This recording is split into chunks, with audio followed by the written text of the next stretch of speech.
Ah, 007. Q? Please excuse the mess.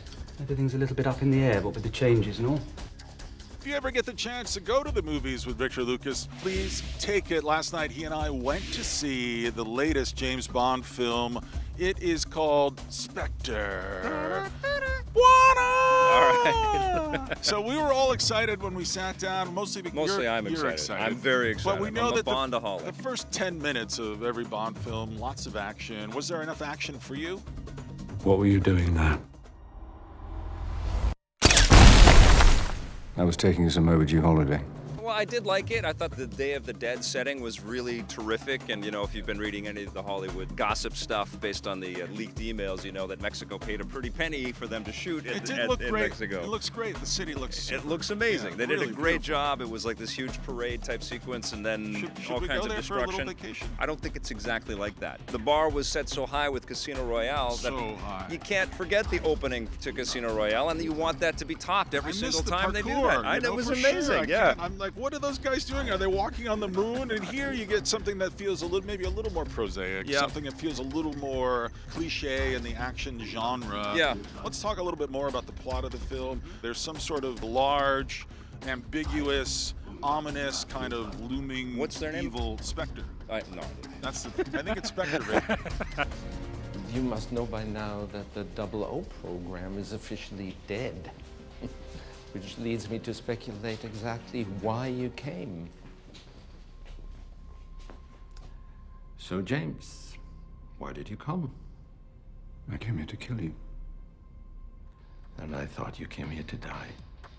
Well, it's all a matter of perspective. They want to make the humanness of the agents irrelevant because they now have cameras everywhere, and so they don't need agents anymore. They can just take pictures and they can police everything. You don't know what you're doing.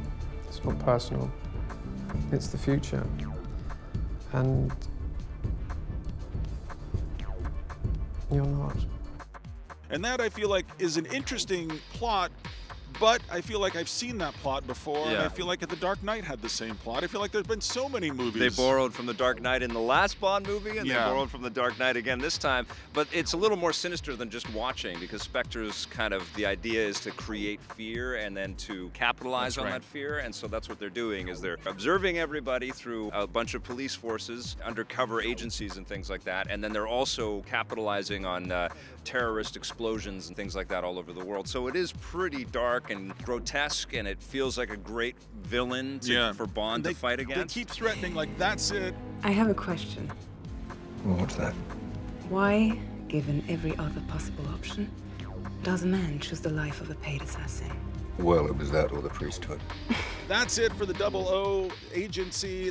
We don't need humans anymore. Now we can just police it all over the world. And so Bond, on the cusp of irrelevancy, has to make his case for being relevant still. Yes, and that was kind of the thread of Skyfall as well. He was a little too old for this BS with Skyfall, and this has been interesting because this is the first time in the Bond milieu where we're seeing sequels based on original ideas that were crafted in Casino Royale with Daniel Craig's first appearance.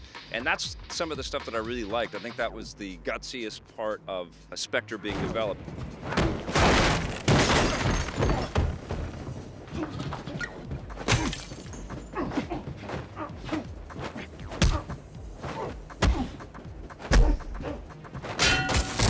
I love the world that they crafted around Daniel Craig, but it does feel like you could feel the edges and the corners of it this time, you know? Yeah. I liked it, though. I like this movie. Well, I can tell you that I don't trust you. Well, then you have impeccable instincts. If you don't leave now, we'll die together. I can think of worse ways to go. What are you going to give it? You like a lot of things. I do like a lot of things. Is your 9s coming out? No, it's not a 9. It's going to get an 8 from me. How about you? Okay. For me, it's going to get a 6. Okay. Take that. EP's movie coverage is brought to you by Nintendo, makers of Splatoon for the Wii U.